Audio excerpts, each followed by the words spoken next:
Thank you. Good evening. Welcome to the Equity and Student Achievement for the Rochester City School District. I am Camille Simmons, the board chair for this particular committee. I'm going to move to open the meeting at this time. And it does not appear that we have any speakers on our list at this particular moment. So I'd like to entertain a motion for acceptance of the meeting minutes from August 8th, 2023. So moved. Okay, moved by Commissioner LeBron, seconded by Commissioner Adams. All in favor? Aye. Aye. And we have Commissioner LeBron. I just heard her on the Zoom who is joining us virtually. Thank you for that. So looks like we have a full board minus Commissioner Powell this evening.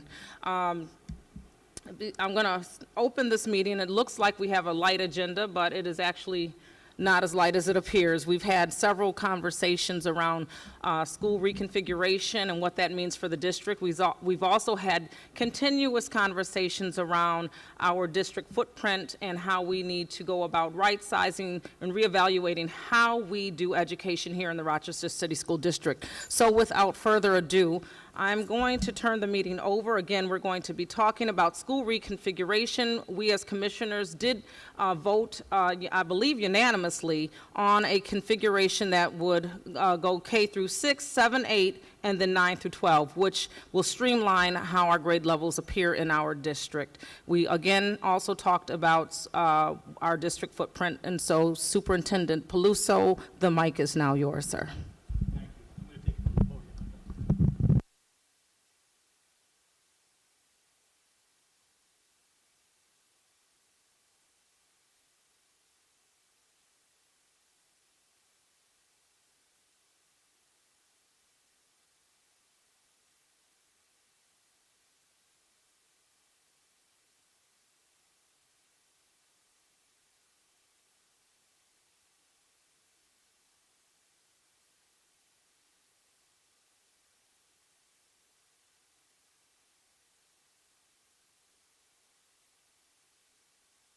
And that concludes my presentation. Thank you, everyone. Once again, thank you, Chairperson Simmons, President Elliott, Vice President LeBron, commissioners, school communities watching us on Facebook, YouTube, social media, our parents, and our school staff, as well as our students. So thank you. Today I'm going to present on our RCSD school reconfiguration. And we were just kind of outlining a little bit of what we talked about on our enrollment as well as our board policy on school organization. So really today what I want to talk about is what our district and the future of our district looks like. And in order to do that, we have to address our grade configuration. And we approved a policy to be organized as mostly pre-K 6, 7, 8, and 9, 12 buildings. We have to talk a little bit about our demographics and our enrollment and the decline in enrollment that we've seen over time. And as you also know, we are in phase 3 of our facilities modernization plan. And with that, over the 3 years of the 3 phases, we've been provided with over $1 billion to renovate our buildings. The last phase has approximately $475 million in it. But with that, some of the stipulations on the money is to make sure that we are addressing our footprint of the district. We also looked at school accountability statuses and how our schools are performing, our program offerings, the long-range financial impacts of our district and where we currently are. And as well as, if you remember, several years ago, former State Monitor Shelley Jallard recommended us addressing our footprint because we had 8, 9 configurations as a school district that wasn't easy for our families and community to understand, and really trying to simplify that as well as create better opportunities. So Policy 4100, which was amended in August of 2022, was resolution number 79, and it was to organize ourselves as mostly pre-K 6, 7, 8, and 9, 12 buildings. Right, and when we do this, real focus has been on, and the purpose of this is providing high quality instruction. As you know, as we grow and our footprint becomes bigger and our enrollment becomes smaller, it makes it harder for us to deliver high quality instruction with certified staff and certified instruction, right? Because I would say, and I would contend, that one of the most detrimental things that we could do to our students is continuously put an uncertificated teacher in front of them for numerous years, because that has a dramatic impact on student performance. We also have invested in our high-quality facilities. Like I mentioned, we've gone through FMP 1 and 2, and if you look at some of our buildings that have been completed through that process, and one of them that we're in right now as well that have done some work, the buildings are beautiful. And our kids deserve to be educated in those facilities that are top-notch. Organizing as a pre-K 6, 7, 8, and 9, 12 also helps us address some of the extracurricular opportunities that I feel we're missing, especially in that 7th and 8th grade realm, right? Because we have 9 pre-K 8 buildings, so those 7, 8 groups are small. Having opportunities for them to put on full-blown musicals, participate in athletics is sometimes lost, and really want to address that and get our schools there. And we also want to make sure this is easy for our families and students, right? I know that I'm going to a school for pre-K 6, and 7th grade I'm going to transition, and then in high school in 9, 12. One of the things that has guided me in the decisions and what I will be presenting to you all tonight is that in order for us to, when we do this, that we will be maximizing our resources, right? Maximizing our staff, maximizing our ability to provide certificated teachers, certified clerical, right, civil service people. All of those areas are sometimes hard to fill, and we got to be able to, to streamline that to ensure our students have certificated people in front of them. Also, we talk a lot about transportation. It also helps us increase our capacity to deliver quality transportation. Sometimes people talk about transportation and the money. We do receive state aid on transportation. So it's not about sometimes the money, it's about the actual delivery of service and the capacity to deliver service, right? And we got to streamline that to help us deliver high quality service around transportation as well. I have in my plan, I am keeping my 7th and 8th grade buildings at a maximum of 600 students, right? We've lived in this district, and I've been around in the district long enough to see that once we expand and get too large in both our 7/8s and 9/12s, we lose some things, and really need to focus on building that climate and culture in our schools, and really looking at the research to be at 600 for our middle schools at most, and then keeping our 9/12s at approximately 1,000 students or so. And then also the removal of shared campuses. I didn't want to have any longer where we had upper and lower schools on the same campus. So when you'll see my plan, we have Monroe Lower and Monroe Upper on the same campus, where we have 7th graders and 12th graders, and at the Franklin campus, very similar, where they're at quote-unquote separate schools. They are separate beds codes, which I'll get into later just to make sure everyone has an understanding. So really not being a single school, being separate schools, I'm trying to avoid at all costs putting any sort of, in any building where there's 2 schools. So the demographics. This chart may be tough to see, but I believe it's very important. If you take a look at the top line there, it shows the live births in Rochester. So if you look at 2007, if I can't believe my eyes are getting this bad. I thought I was much younger than I am. It looks like it says 3,562. So there's 3,562 live births in 2007. They were kindergarten age in 2012 and 2013. In 2012, 2013, we had 2,600 students enroll in our kindergarten. That's 78% of the kids that were born in 2007 made it into our kindergarten programming in 12-13. As you look at the chart, you could see how these numbers progress down the line. So, we started from 73 to 72, and then we're dipping down below. We had the COVID year that hit us at 44%.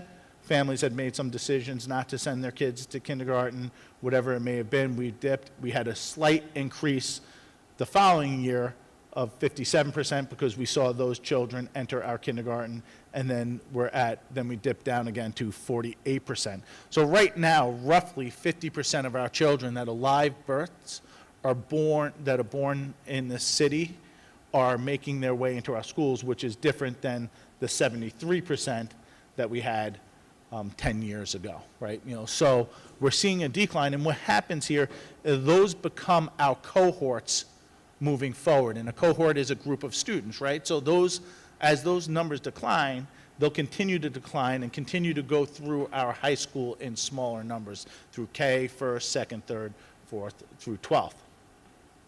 So then we project all of this out, and we do projections, and our projections have been, we're about 97 to 98% accurate on our projections. We take an average grade projection rate, and we calculate how many kids are transitioning from year to year.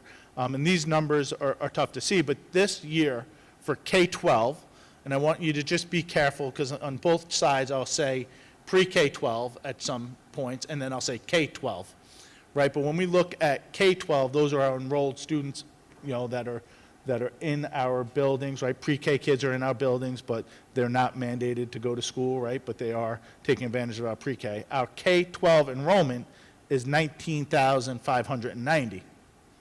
For 23-24 is what we're projecting. You go 10 years down the line to 2032, 2033, we're projecting if we continue on this trend and we don't address this, we're going to be at a district of under 14,000 students. That's where the trends are. Now, you have to remember, when I started teaching in this district, and as many of us can remember, we were a district of about 35,000 students, right? I do want to say, you take 35,000 students, we have about 8,000. I say we're planning for 7,800 charter seats this year, right? And then you have about 1,200 urban suburban seats or so, right? You're losing 9,000, and then how many choose private and outside? 10,000 of our students here in the city are choosing other places right now, and we need to kind of correct that trend and do everything we can to kind of make sure that we're scaling in a different direction to correct some of what we're seeing here in our projections. When we talk about our footprint, our operating capacity of all of our buildings in the district is 37,483 seats. That's all of our seats. That's what we could, if we had a full capacity, that's what we'd be at, right? And our current enrollment, and once again, different than what we're projecting, because this includes pre-K as well, is 21,711. So you could see from our buildings, and especially the buildings that we've renovated, we're not fully utilizing them and giving our families and our students high-quality facilities and high-quality opportunities. Along with our facilities modernization money, the $475 million I've mentioned earlier, we must do a building condition check to see what buildings we are going to renovate and what those renovations are going to entail, and are those structures adequate for renovations. And in order to do that, we take a look at the condition of the facilities, right? We take a look at the site and how adequate the site is for any sort of modifications. We take a look at the mechanical and electrical systems. How do they work? Are they in shape? Are they ready for upgrades? Could they be upgraded?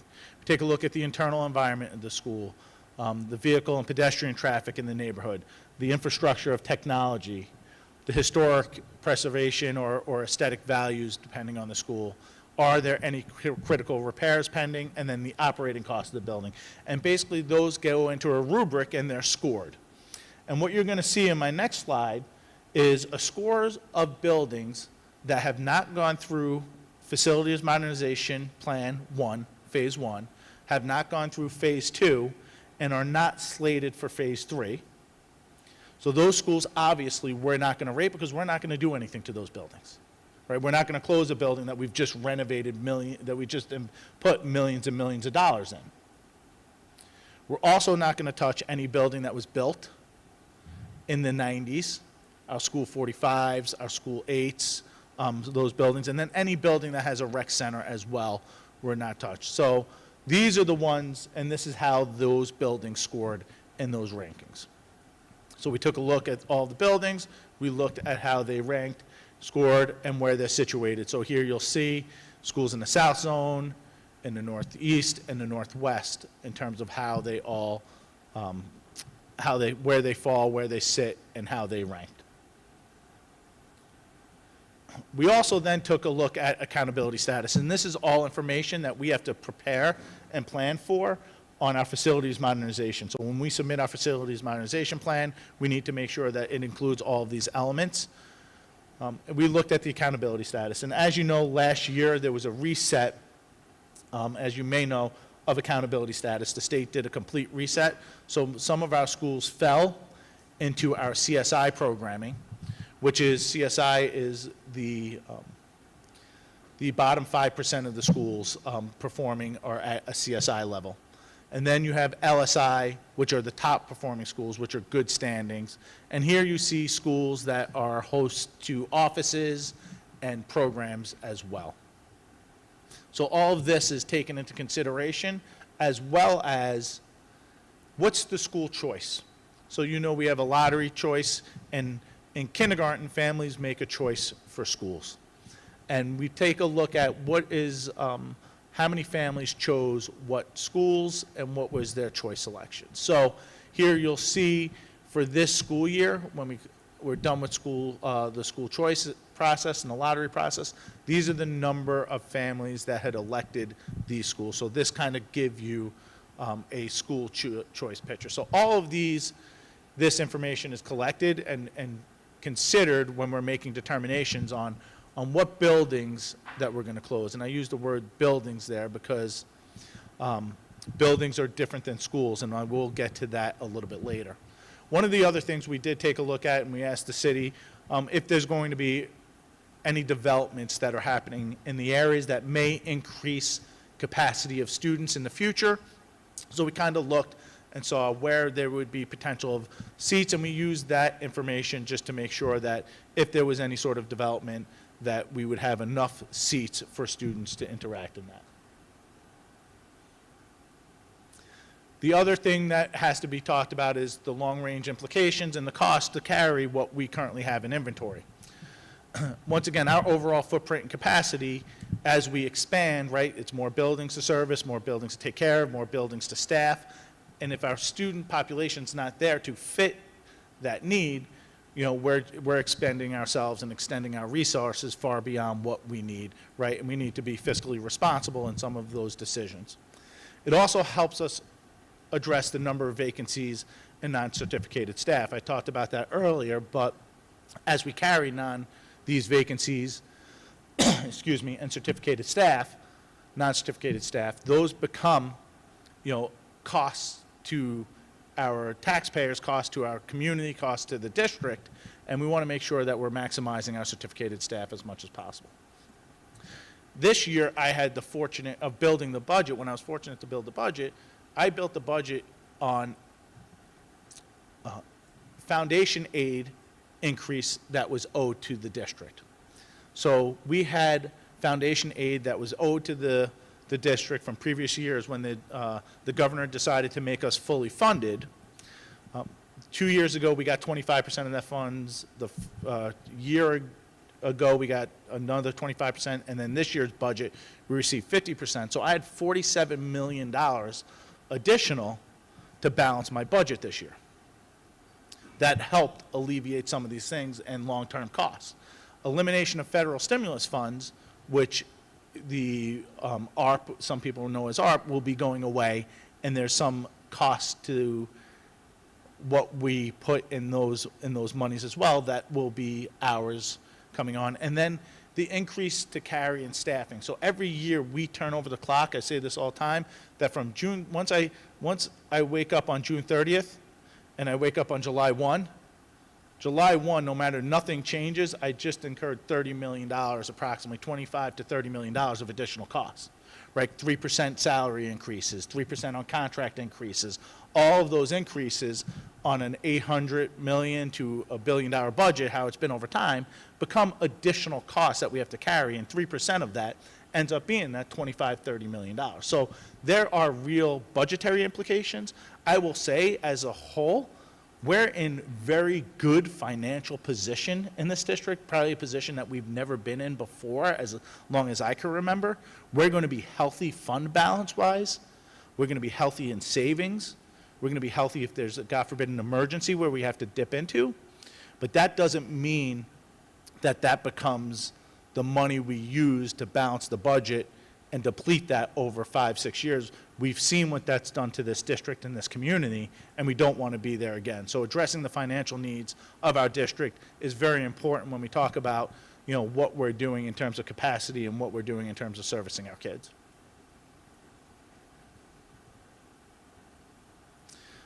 So school closures.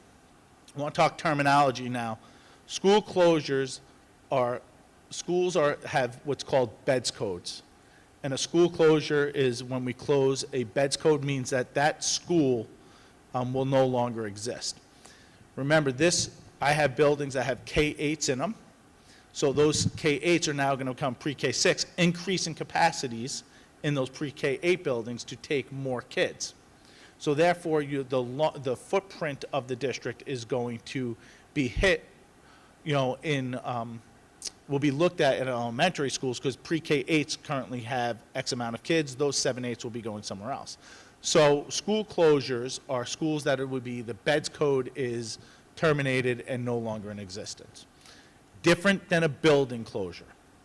A building closure is that building will not be used to educate our students any longer, right? There will be no students in there for accountability purposes. There will be no students in those buildings. So I want to be clear on those two things, because school closures and building closures sometimes get used interchangeably, and we just want to be clear on making those language distinctions. So my recommendation for school closures would be that I would recommend to close School 2, School 10, School 29, School 39, School 106, and Wilson Foundation for elementaries. Wilson Foundation is a K-8, but elementary as a whole. Our middle schools would be School 3, Franklin Lower, Monroe Lower. Like I said, one of my missions in doing this work was to ensure that I don't have shared campuses where there's upper and lower kids on the same campus. And then Franklin Upper in Northeast Northeast College Prep, for a high school standpoint, will be closed.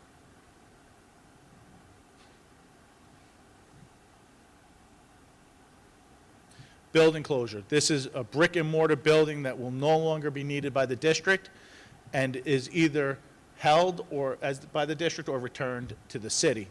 So our building closures will look like this. School 20, School 29, and School 44 will be returned to the city.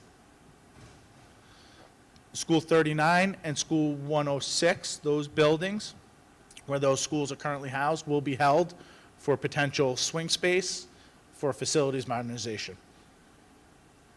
So those would be the building closures, but none of those buildings would house any students for the 24-25 school year.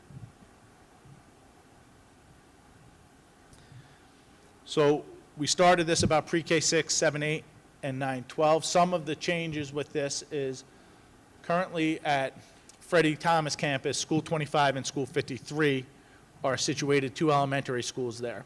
And if you know that Freddie Thomas was really built for and designed for a 7-8 building, and it is housing 2 elementary buildings. So my first move is to move School 25 and School 53 out of Freddie Thomas to free that up as a middle school, and School 25 will move into 190 Reynolds Street, currently where School 2 is sitting.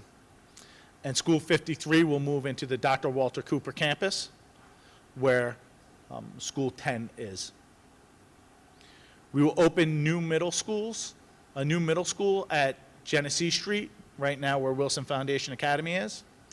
Our Charlotte campus, Northwest is a current 7-8 building and will remain a current 7-8 building. The East EPO is obviously will operate as a 6-8 EPO. It remains in its EPO until it's not. Freddie Thomas, it will operate as a 7-8, and our Jefferson campus will hold 7th and 8th. Our Rochester Early College High School, that's been on the 3rd floor of the Wilson Foundation Academy, will move to the Dr. Alice Holloway Young campus and have its own building. And we will have a new high school. We will open up a new high school and a new model at the Franklin campus.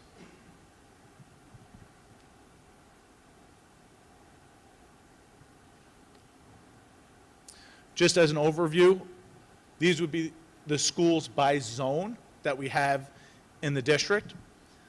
I want to pay particular attention because one of the tough parts of some of the things that we had to make in terms of decisions was we were heavily renovated schools through FMP in the early phases in the South Zone. And the South Zone is our fewest amount of students currently, so our South Zone was really heavily renovated. So School 2, which is currently there, and School 10 now on the Dr. Walter Cooper campuses are in the South Zone as current phase 2 completions. School 25 and 53 will become citywides, and a citywide is open to everyone, right, across all zones, and parents and students will have the opportunity to go there. In the Northeast Zone, so if you look through these zones, you'll see School 4, School 12, so, School 23 and School 35 are the only two buildings in that zone that have not been renovated.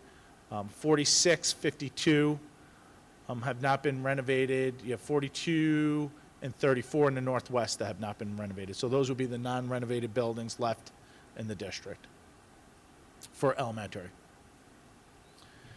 Our middle schools will be zoned as well.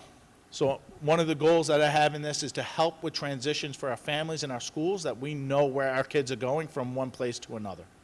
And in order to do that, right, in the South Zone, we will have one new middle school at the Genesee Street campus, which is where Wilson Foundation currently sits, because we only have about 600 students in the South Zone that will be 7th and 8th grade eligible. And when you take a look at our citywides, Soda will remain a 712 and World of Inquiry will remain a K-12. They will pull students from all of those zones, the South, Northeast, and Northwest. So although there's 600 students sitting in the South, it'll be much less once our citywides like Soda and World of Inquiry pull them out as middle schools. The same is true with Northwest and Freddie Thomas. East Lower, once again, operates as an EPO but sits in the Northeast. And Northwest, we will have the Charlotte campus and the Jefferson campus for our 7th and 8th grade students. And then our high schools, East Upper, Edison Tech, James Monroe, Wilson, World of Inquiry, School Without Walls, Soda, School of the Arts, a new high school, newly designed high school at the Franklin campus, and then Rochester Early College will then transition to Dr. Alice Holloway Young. There will be increased seats in our high schools without the lowers. Right now that Monroe lower is not at Monroe, you increase the seats at Monroe. Now that Rochester Early College is in a full-size building and has some more, they will have the capacity to increase seats, as well as once our new Franklin campus is there, they'll be able to increase some seats as well.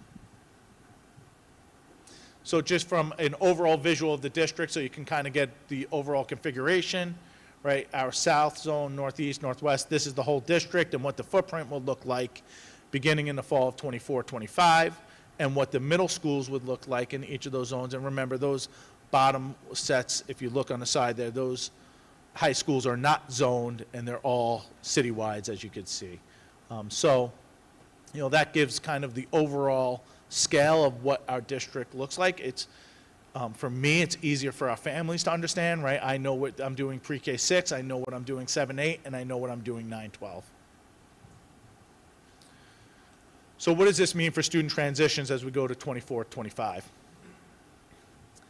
Essentially, students in K-5 that are not closing, they remain in their schools. There's no change. If your school is not closing, you remain in your schools.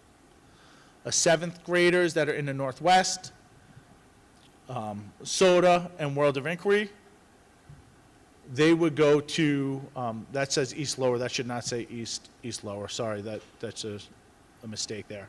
7th graders in Northwest, Franklin Lower, Monroe Lower, Soda, and World of Inquiry will go to, I'm sorry, let me rephrase that, my fault. 7th graders in Northwest, East Lower, Soda, and World of Inquiry remain. No changes there. Let me repeat that because I got ahead of myself on a bullet. I apologize. 7th graders in Northwest, East Lower, Soda, and World of Inquiry remain. No changes. So students in schools that are not closing in K-5 remain. 7th graders in Northwest, East Lower, Soda, and World of Inquiry remain. All other 7th graders will attend a 7-8 school in their zone. So if I go to a K-8 building, if I'm in Franklin Lower, if I'm in Monroe Lower, they will attend a 7-8 school in their zone. And then our students in our closing schools, 2, 3, 10, all of the ones that you see here will participate in a special lottery. And just so you know, a lottery is, we do lotteries at transition grades. We do them in kindergarten, we do them at 7th grade, and we do them at 9th grade. For these students, because they will be off grade level, right, we will do a lottery for them into schools of choice, and we will work them through a special lottery. So we will do a lottery, full lottery for those families. Our students with multiple disabilities, which is our GEM program, at School 29, will move to School 45. We have a beautiful space for them at School 45. And then our North Shore program will be also relocated to our Franklin campus. Just next steps, as this meeting's been going on, as we know, a communication went out to the school community that I was going to be giving this presentation today. Emails, texts are going out to the families of affected schools. Robocalls will be going out. I will be meeting with school communities to go through a school community conversation with them. I have met with building principals today. I've met with the unions today as well. I've met with people at State Ed. I've met with our delegation. I've met with the mayor. So I've met with all of the people today to give them enough information of what was coming. But I will engage in school community conversations over this time, over the next month. We are supporting through the Deputy Superintendent's office, Deputy Superintendent Turner's office, monthly supports for each of these schools to help them through this process of closure and to make sure they have the supports. And putting all of our information on our RCSD K12.org website. Everything that will be presented and shared will be presented for the public to see. And then I'm asking the board for a vote in October 19. And I presented this early for a couple of reasons. Presented it early to give enough people time to plan for 24-25, but it's also a budgetary process, right? We begin our budget in October and November, and if we don't have decisions on where we're headed for the 24-25 year, you ultimately have to build 2 potential budgets, 2 potential staffings, 2 potential scenarios for the school year, and we want to avoid doing that so that we could put together a timely budget to the community and the board. So that's the overall reconfiguration. I will open it up to any questions from the board.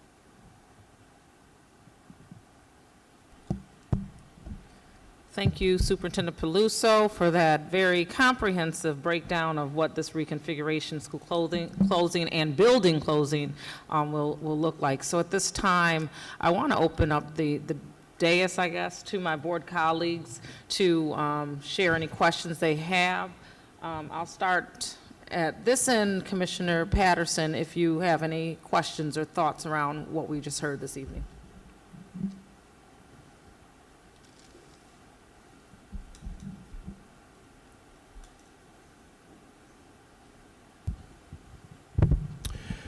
No, at this point in time, I don't have any questions. We've already set with the superintendent as a board, and he's explained in depth, what he was planning on doing as far as school closures and the configuration program. So at this point in time, I don't have any, but I'll leave it toward the end. Maybe there's another colleague that might say something that might spark an interest in me. Absolutely. Dialogue may prompt additional conversation. President Elliott?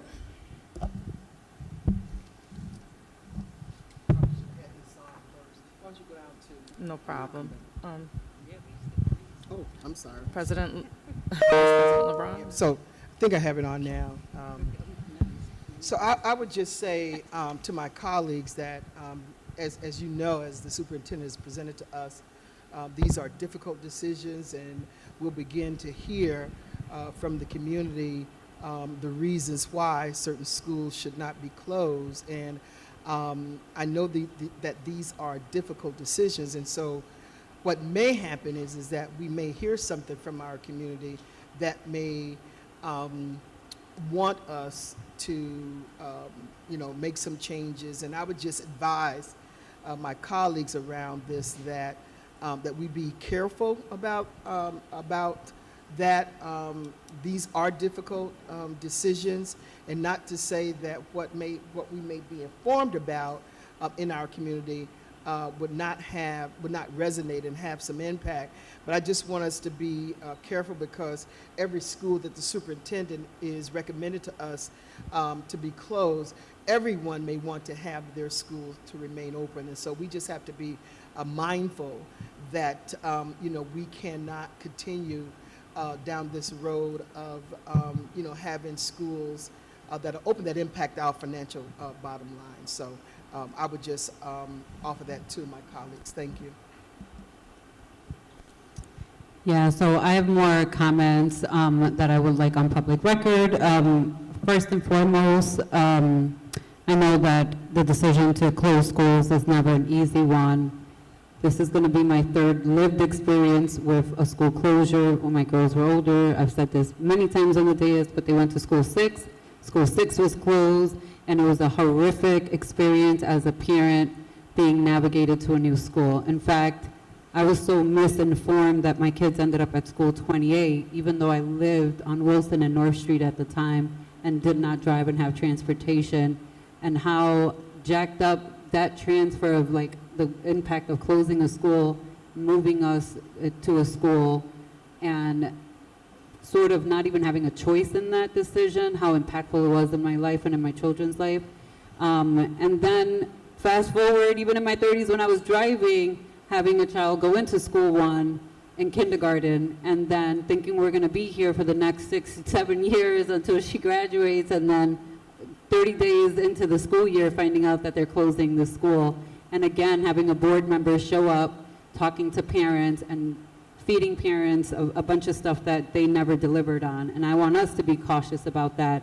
And I've had conversations with the superintendent. I've said this multiple times on the dais. Anytime we make these sort of decisions, we do have to ensure that our families fully understand all of their options, and that there is, I'm happy to hear there's going to be a different lottery for those individual parents and families impacted. My ask is going to be that that also is done at the school level and done in a very personal and humane way for those families, because this sometimes can be very life-altering for them. And now I will have to deal with this with my own grandson, because one of the schools that is being put up is actually my grandson's school. And so I say that to say to the community as well that this is still really deeply personal to us, and impacts, for some of us, will impact our own family dynamic and what that looks like. So kudos, however, and I have to give kudos for this, because this is my first board presentation, not only 6 years as a board member, but 22 years at this point as a parent, when I have heard and have had a presentation from a superintendent as comprehensive to lay out all of the whys. Certain schools were selected. Many of you know we were having this conversation 2 years ago with a different leader, and some of these questions couldn't be answered as to why those schools were selected. And in fact, tonight, majority of those schools are not even being presented. So some of the data points that were being used were very surface level data points.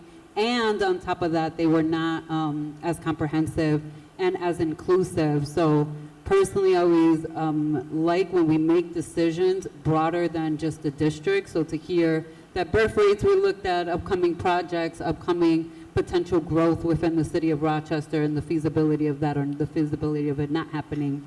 And lastly, I will just say, I heard you on the way here, I heard the presentation, and I want to give you kudos as well for mentioning the fact that we are in a financial healthy state right now, and that was not our scenario, if you will, just a few years ago. And the unfortunate impact that that had, not only on our staff and their personal lives and families, but across the entire district, with first in, last out, and all of the nuances, unfortunately, that come with a school closure or a massive layoff, which we had to face. And I never want us to ever be in that position again. And I just want to uplift the fact that we're in a healthy financial state, but anyone who's home and budgeting, and if your salary is $50,000 a year, you live within those means. And if you get a federal stimulus check for $10,000, that doesn't mean you increase your bills the following year. You still have to live within your means. And that has been my biggest pushing point as a commissioner, is that we live within our means and we maximize what we're doing within our means.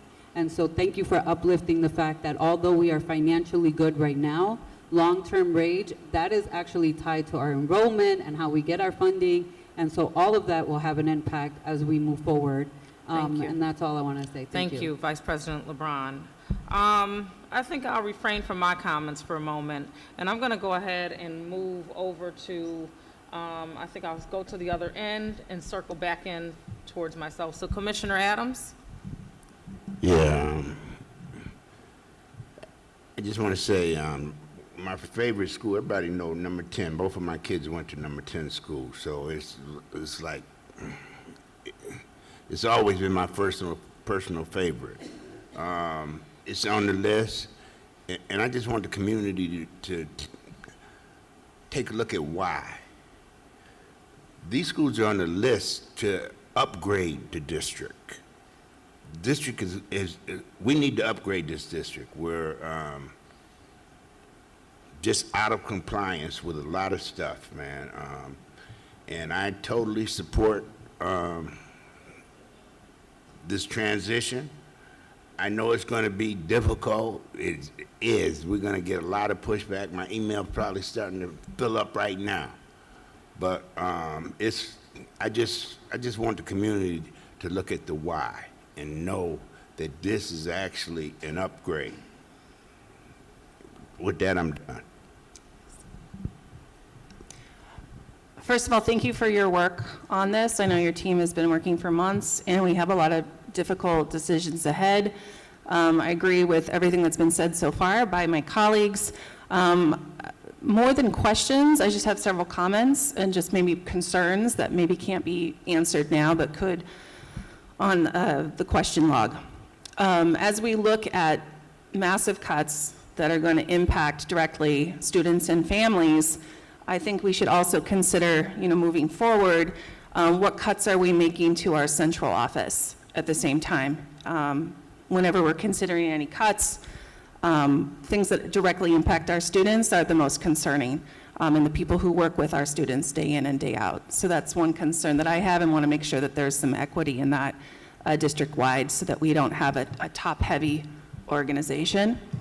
I'm also concerned just about the impact this has on our student-to-teacher or teacher-to-student ratio or ratios.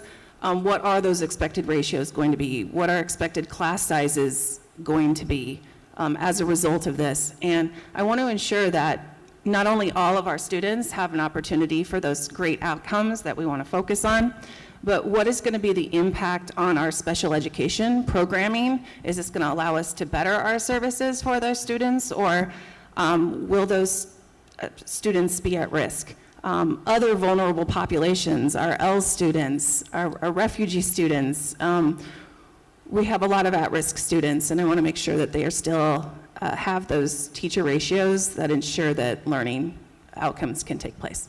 So that's all I have. Thank you.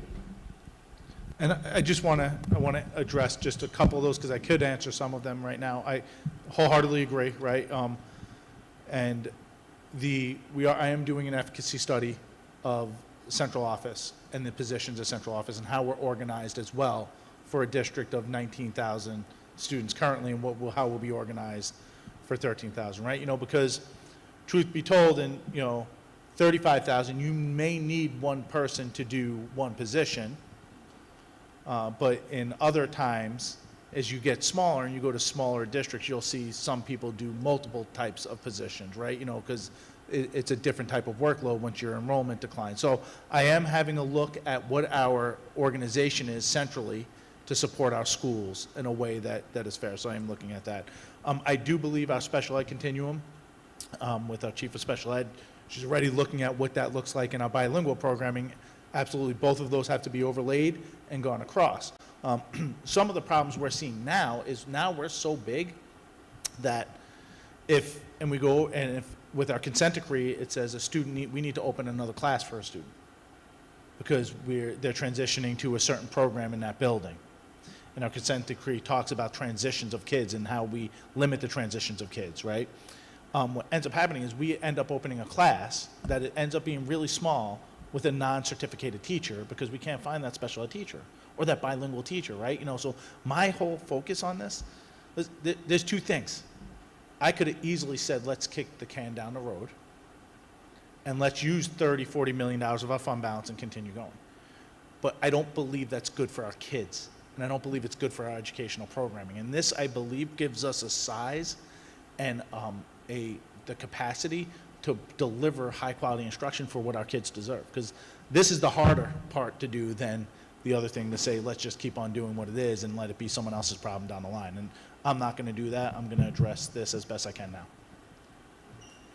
Yeah, so change is hard, and it's not comfortable. And when we talk about raising expectations and breaking barriers, matter of fact, that's, I believe, what I ran on, right? And when we talk about making those type of adjustments to do that, you have to lean in and go through the discomfort of that, and I believe that's the place that we're in. I do have a few questions, and I think we touched on them, and maybe we can commit these to question log if we don't have immediate answers. First and foremost, I am thinking about our school communities, not the buildings, the communities, and I am thinking about the families that are part of those school communities. And we talked about providing supports to them. We have something set up. I would like to really know what that looks like. I recognize that we have historically had a lot of turnover, different superintendents, different this, that, whatever the case is, and here we are making a decision that we have to make. Our footprint has declined. But what that looks like as far as support for our families, I really want to know, because sometimes we have plans in place. I want to know more about the execution. So, yep, so Deputy Superintendent Turner and I have talked extensively about this, right? We talk about monthly,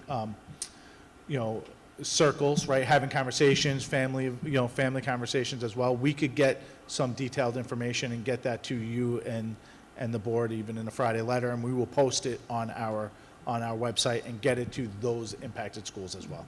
Thank you for that.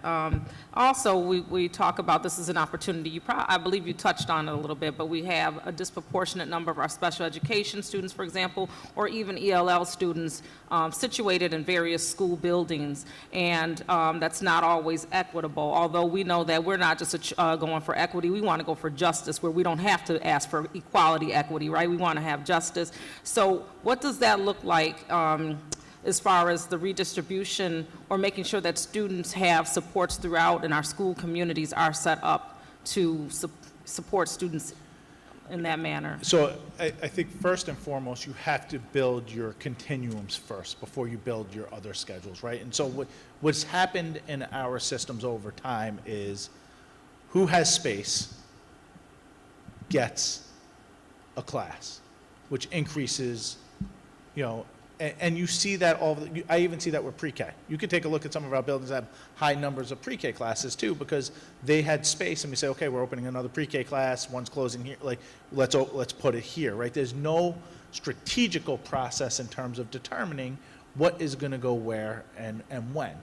The first thing that has to be done is built a continuum of special education and what that looks like first. That has to be built as well as bilingual first, and then you overlay what happens. That's the only way you're going to get an equal amount, right? Absolutely. You don't want to put the cart before the horse. So there is a plan to look into those things and to actually do that. And that's what I wanted to hear. Yeah. And once again, there's, just like everything else you mentioned, discomfort, right? There may be buildings that see increased percentages that haven't seen increased percentages in the past, right? And so you may get some worry or angst from buildings, but that, we need to stand true to that and stay strong that we're going to educate all students and all opportunities are going to be given to kids, right? And that's something that I firmly believe, and we're talking, Kristen's talking already, Chief Swan, about how to build that continuum. Yeah. And then two more things. The last question for you, and then I have a comment. The last question is around the teacher certification piece. We recognize, again, that we are distributing things, if you will. Do we have an idea of what that will, I'm trying to figure out how I want to ask my question, how that will fall within our teacher certification piece. We have a disproportionate number of teachers that are not certified, if I'm correct, in correlation with our students, but will this increase? Yeah, Right. so we have more certified teachers than we do non-certified teachers. Okay. So I don't, we have more certified make than sure I'm correct. non-certified, Thank right? you. But in certain areas, like when you talk about bilingual programming, you talk about students with disabilities, when you talk about some of our other programs, if you continue to add a class here or there, right, those high shortage areas you may have to find a sub for, and a sub fills that. Right, that's class. what I meant, So like certified in English, but they're teaching math, so that's right. not the Or- certification. Or they're not certified in, Right. in a sub, right? They're going towards a certification. Those are things that we've started to do, like we're working with colleges to increase our capacity to have certificated staff. But once you confine your footprint, naturally you're increasing the opportunities to have a certificated person in front of you. And when I talk about certificate, I need people that are boiler certified to run my boilers in schools, right? And so I'm not even talking about just the instructors. I'm also talking about our, boiler certified custodial staff, right? Our clerical staff that pass, clerk 1 and clerk 2 and clerk 3 passes, right? We use our, what's called tests, right? Our test to fill a lot of our vacancies in those areas, right? We want to make sure that we can get qualified people in those positions that pass those certification tests that are there. So teacher assistants, all of that, if you reduce what you're operating with, it increases the capacity of delivering high-quality instruction, high-quality programming, high-quality services. Yeah, I think I was looking more so, and we probably don't have that information this evening, and that's fair. It's like just like we did a trend analysis, if you will, around enrollment, a trend analysis of if this new footprint goes perfectly as planned and things go as we think they will, and I believe they will, what that looks like as far as, hey, by 2026, we expect to have the number Yes. of teachers certified. I We know could can't. absolutely get you Yeah. the certification area, and I think in the Human Resource Subcommittee meeting, we're going to be talking about certification a lot in terms of what we have as certified and uncertified coming I'd up love to soon. hear from Human Resources. Thank you on that. welcome. And then my last piece, Superintendent Peluso, is just, I appreciate the diligence that was put into this plan as expressed by other commissioners. This was, I believe, well thought out. I'm sure that the overlapping community will have other things that maybe we did not see. We've had an opportunity to ask some questions, so there'll be additional dialogue, but this was not an easy thing to do, and I know that there was a lot of thorough thought put into this, so I appreciate your patience, your time, your effort, and we'll have some more questions, I'm sure. Before we end this piece, I know President Elliott had a comment or question. Yeah, I wanted to, Dr. Peluso, if you can just put on record that the schools that are, that you have not mentioned are the schools that are going to remain open. I would just mention that. And then, before the Vice President comments, I want to make sure that we take a break so that the superintendent and perhaps me would be able to meet with the press. Commissioner, Superintendent, if you can respond to that comment that the only schools that there's going to be changes are the ones that you've actually mentioned. Yes, the only ones that will have any changes are the ones that we've mentioned. So you'll see here, this overall footprint on this slide I just put back up, those schools remain. Yep. Thank you. You're welcome. I just had a point of clarification, an understanding that I just wanted to put on record that school closures doesn't mean massive layoffs, because that conversation is not this. And I just have to say that because I know there are probably staff members wondering if their school is going to be impacted and whether they're going to have a job. Our goal is to reshuffle so that the resources are adequately in the schools. And to Commissioner Simmons' point, I do think that this is going to be a difficult transition, and change is just hard, and it's just hard, and we just have to kind of go through it, unfortunately. But I just want to have you just confirm for those listening, especially our staff who might be listening, if your school is being impacted. So we will, we have a lot of vacancies, and we do have attrition through retirement, resignations that we believe, we're going to run the numbers, and once we start to look at, we'll be able to give a better sense. But I believe through vacancies, attrition, retirements, we'll be able to absorb most of these positions. Awesome, thank you so much. As the president expressed, we need a moment just to take a break. The media is here. They, I'm sure, have lots of questions that the president and Superintendent Peluso will entertain for a moment. And so, General Counsel Neal, do I need to entertain a motion to take a break, or? No, we made this exclusive because this was such a heavy and important topic this evening. So motion to adjourn. Okay, well, before I adjourn, I see another hand. So Commissioner Patterson has come into the room.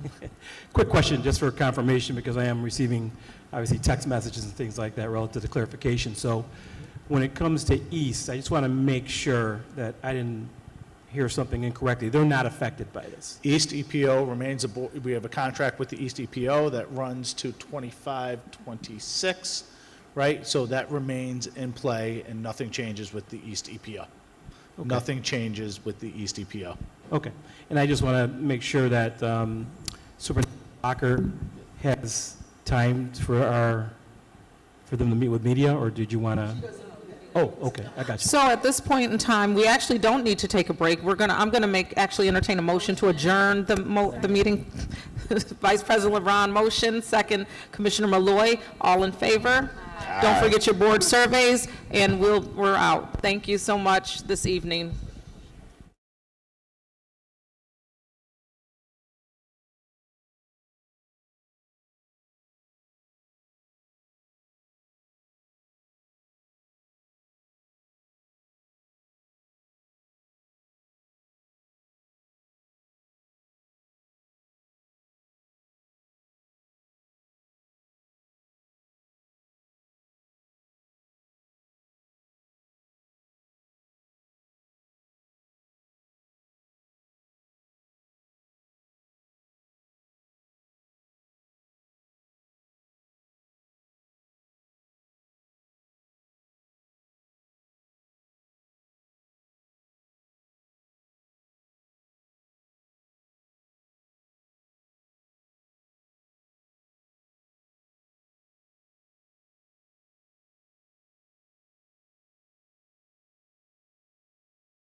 Good evening. We are calling to order the meeting to convene for consideration of resolutions.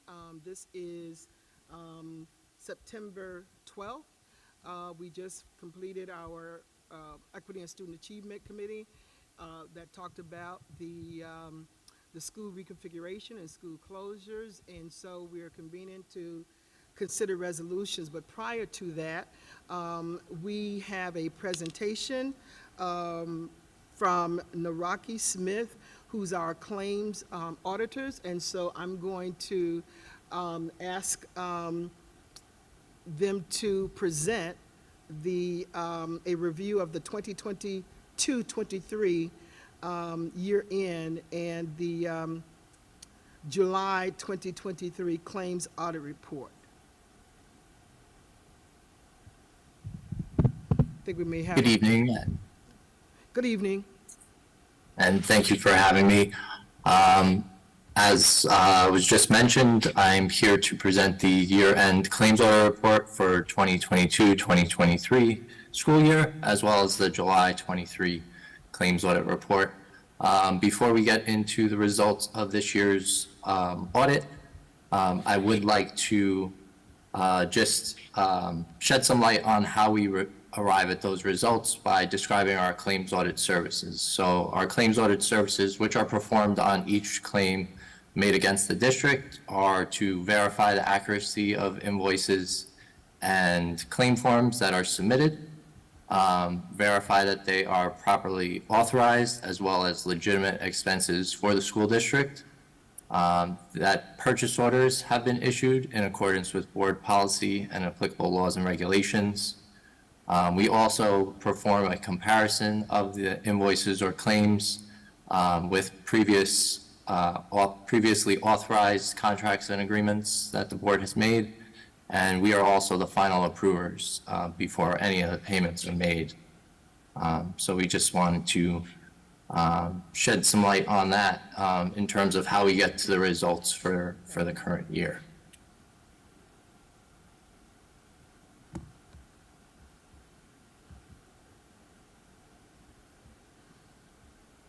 So now I'm going to present the results for the 2022-2023 year from a claims audit perspective. So we've audited 34,749 claims against the district, totaling approximately $777 million. We made inquiries into 4,655 claims, totaling approximately $76 million, and total outstanding as of the date of this report are 423 claims, totaling approximately $191,000. So the way we prepare our report, on this page, you can see how it breaks down from transactions between PeopleSoft, Concur invoices, Concur expenses, as well as the P-card transactions.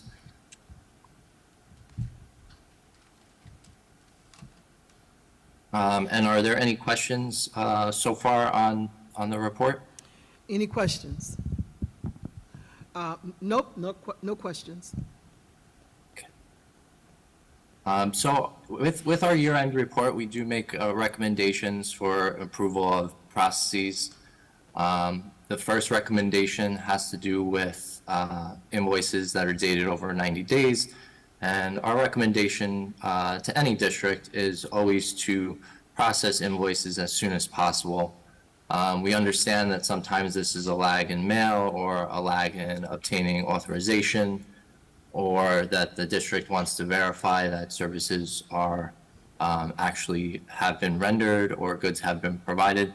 But we would always recommend that invoices are paid in a timely manner to reduce potential duplicate payments, as well as to provide accurate financial reporting going forward for the district. Observation and recommendation number 2 has to do with invoices that were dated prior to the purchase orders. Invoices that are dated prior to the purchase orders don't allow for the encumbrance process to take place. So we would always recommend that the district encumber the funds and have proper approval and authorization for purchases prior to those purchases being made. And the last observation and recommendation has to do with P-card transactions and the fact that supporting documentation was not available in the month that the audit was conducted, but that doesn't mean that the supporting documentation wasn't later provided. This really just has to do with a timing issue in terms of making sure that those financial and expenses are incurred and the supporting documentation can be obtained from the particular individual that is making the purchase. And that also includes any travel expenses as well. So those are typically reservations are made in advance and then they're incurred by the district at a later date. We've also noted very strong clerical support from the accounts payable department. As you can see, there are few occurrences of incorrect remit addresses, insufficient supporting documentation, incorrect invoice numbers or amounts, confirming purchase orders, as well as payment of sales tax. Another point to highlight is just going back to the total,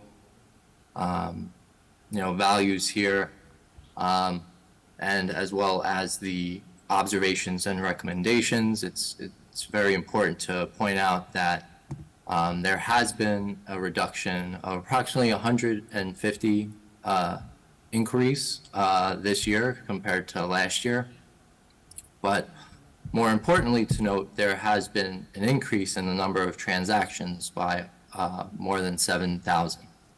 So this is a very big accomplishment for the district in terms of increasing the number of transactions while reducing the number of inquiries made altogether. So we would just like to commend the district, in particular the accounts payable department, on that success.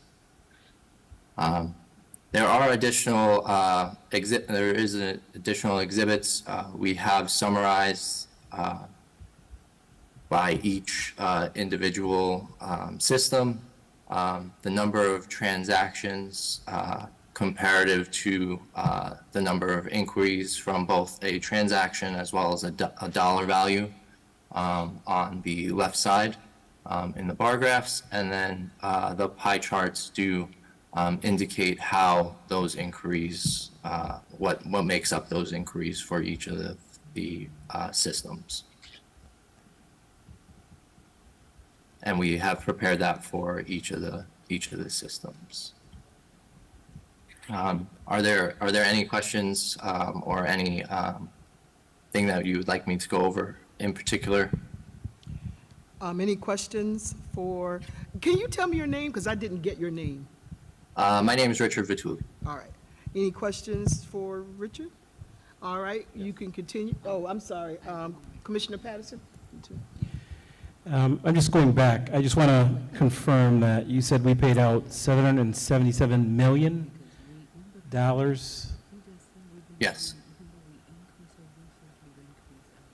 And that was reference to what? The total claims being audited. So we audited $777 million Okay, for the thank you. district. Anything else, Commissioner? All right, thank you. Vice President LeBron? Yes, I just want to thank you. I want to thank Noraki because I don't think people understand like the bottleneck that we've had and the challenges we've had with the P cards. And I just want to commend you all for the work. And I do want to uplift and commend the district for the work as well around this P card situation. For those who remember, when I first started, I was the audit chair. This was a big thorn, and if you will, on my side for this district for a very long time. And when these transactions, I know this seems very arbitrary for a lot of folks, or mundane, if you will, listening, but the reality is that when these things are not cleared and they're not organized and there's not good trained individuals who understand these systems to oversee this process, we end up with what we had in the past, which was bottleneck, not really sure, not understanding if bills were paid out, closing budgets when things were still kind of open in the air, and transactions weren't properly documented and reported, and then we would get audited, and P cards always came up in our audits. So it makes me very happy to see not only the progress that we've made, but the work that you and your company has done for this school district. So I just want to thank you guys for that. Thank you. Thank you, Vice President LeBron. Any other questions for Naraki? Thank you very much for your presentation. We appreciate it and all the great work that you're doing. Thank you so very much. Thank you. So we'll now go to the consideration of resolutions, and if my colleagues don't mind, we will bundle them all. So is there a motion for resolutions 240 through 255? Motion. Second. Moved by Vice President LeBron, seconded by Commissioner Malloy. Any questions or comments related to resolutions 240 through 255? I have a couple of questions in reference to resolution 242, and it's probably going to, in reference to resolutions 244 and 245. My concern about when we look at people who are providing mental health services as well as psychological services, that the people who we have contract with, that they are, they have a sensitivity to Black and brown students. And so can you all comment on that? You know, one of them is out in Pittsburgh, I believe. And so, you know, does he really know about our school district? So, and then, you know, the same goes with, I believe we're contracting with the U of R with regard to, you know, some mental health services. So, and can we put in the contract, maybe we can't, but the people who are serving our students really have the experience of working with our students in the Rochester City School District. Good evening, President Elliott. Thank you for that question and sharing your concerns. So first and foremost, I know that the pre-kindergarten department has had long-standing relationships with these individuals that have provided or continuously provided services.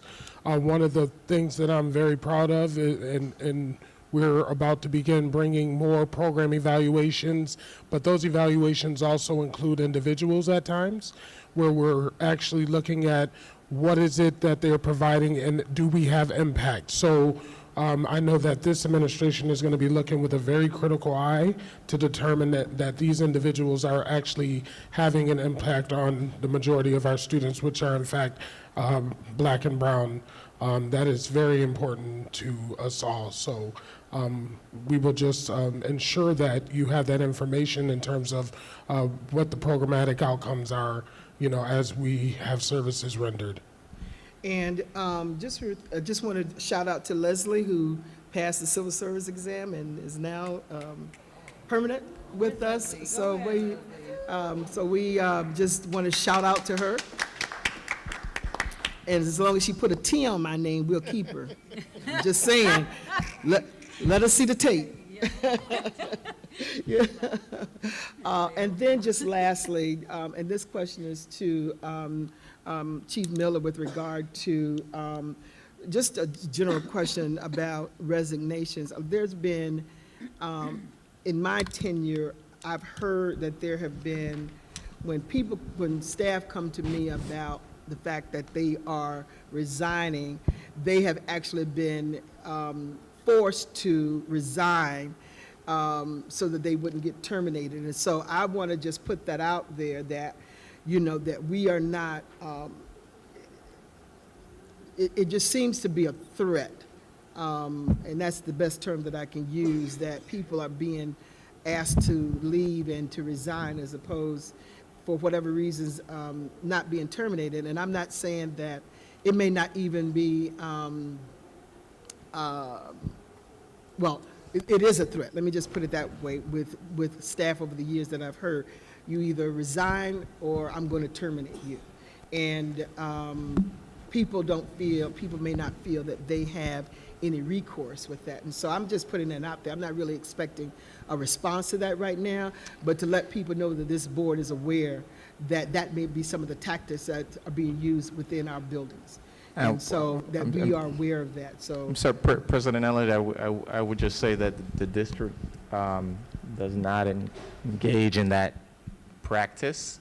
I think the district doesn't discriminate, doesn't force resignations or terminations. I think as a, I think that came across as your particular opinion as opposed to representative of the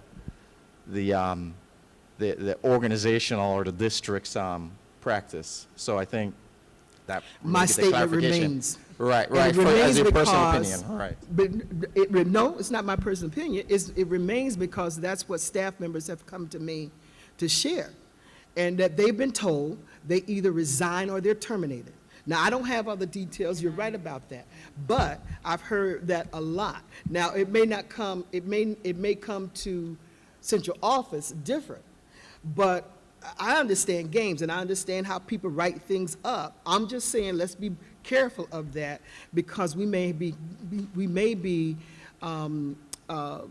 having some of our staff that may not need to be turned, but maybe need to be placed somewhere else. And so I'm just, that this board is aware that that's what's been going on.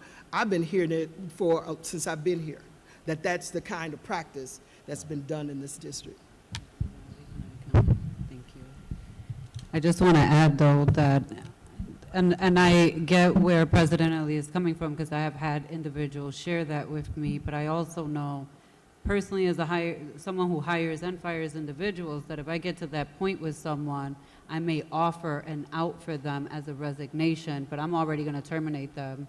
That's where I'm at, right? So I offer the opportunity to resign, or either way, I'm going to terminate you. So I want to just clarify that there may be individuals in that position where the stance is that they do have to be terminated, but the district is being gracious to give them the opportunity to resign because a resignation, especially on a resume when you're interviewing and moving forward, is vastly different than a termination.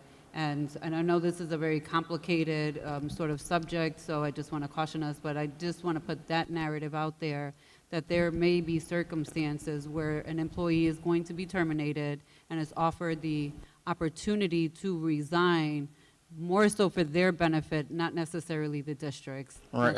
A resignation is a personal choice. A termination is an employment action. So I think what I'm trying to get to is in a kind of blanket statements about organizational practice, right? I think you might have an individual who feels that way, but I don't think as a practice that reflects the organization. So, but again, personal opinions. I'm not saying it's a practice. What I'm saying is that that's what I've heard over the years, and I'm not talking about legitimate resignations versus terminations. I'm talking about it has been a tactic when there have been people who don't like other people. That's what they use, and so that's what I'm putting on the table. That they are, because they may not like them or some other reason, than the work. So I'm not talking about it may be, the work could be, there's been some manipulation going on since I've been here in the district. And so that's what I'm trying to address, not those credible terminations or resignations. I'm not talking about that, but that's been used as a ploy to get people out who they did not want to be in the district. And as I understand how the practice goes, how we place people, that comes from HCI, and they're in they're placed in the schools or wherever it may be. Doesn't necessarily need to be in the school. I want us to be mindful of that we don't want to get rid of good people, because that has been some of the issues in the past, and I'm just putting it on the table.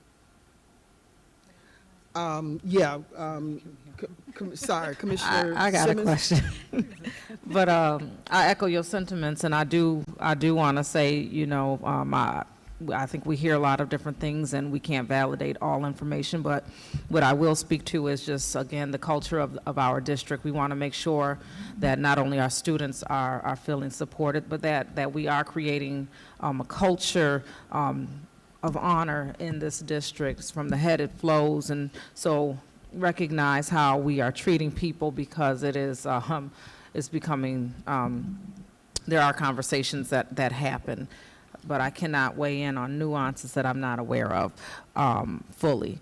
What I will do is ask my question, which is around, I think it was Resolution 241, and that is around, I think it was the Center for Youth Services, and so I think it's $246,000 we'll be giving them through East EPO, and in the form it said like 1,000 student contacts. Can you just like, what is a, I don't know if you even know that information right off the top, but like a student contact, I understand what it is in concept, but how do they determine what that looks like? I believe they determine it in 15-minute increments. Mm-hmm. So if they're working with a student for 15 minutes or more, it's considered a contact. Okay, considered a contact. And I'm attracted to that because I do want to start looking at some of our contracts and deliverables and how we're setting up organizations. So not so much exclusive to ECPO, but all across the district. We have different organizations that are looking to provide services and deliverables to our students and need different documents signed. And I know that there's a lot of red tape and things that they have to go through, but if you are expected to support a child through their report card and you don't have access to that information to adequately support them until January, when the school year started in September, and you know, it's kind of like, what was the point? And so that becomes very difficult. I've served in some of those organizations, so I firsthand know what that has been, and then we expect outcomes, and we're supposed to be talking about programs and what those things generate. So I just want to start leaning into that. I think we've been asking questions around that, and I wanted to raise that. But I thank you for giving me that specific 15-minute increment and what that looks like. So I'm like, wow, okay, thank you. Any other questions? Hearing none, all those in favor? Any opposed? I'm going to oppose Resolution 241. Okay. You good? Okay, all right. All right. Sorry, Now that President all of Elliott. the resolutions are passed. President Elliott, excuse me, can you just repeat which resolution you're opposed? 241. 241, thank you. All right. So can I get a motion to go into executive session to discuss matters leading to the discipline, demotion, appointment, or employment of a particular person, to discuss matters made confidential pursuant to federal or state law, in order to receive the advice of the general counsel as permitted by Section 105 of the Open Meetings Law? Motion. Moved by Vice President LeBron. Is there a second? Seconded by Commissioner Simmons. All those in favor? Aye. So we will not recess, we will not end this meeting from here, but we'll end it from the executive session. So thank you all for joining us, and good night.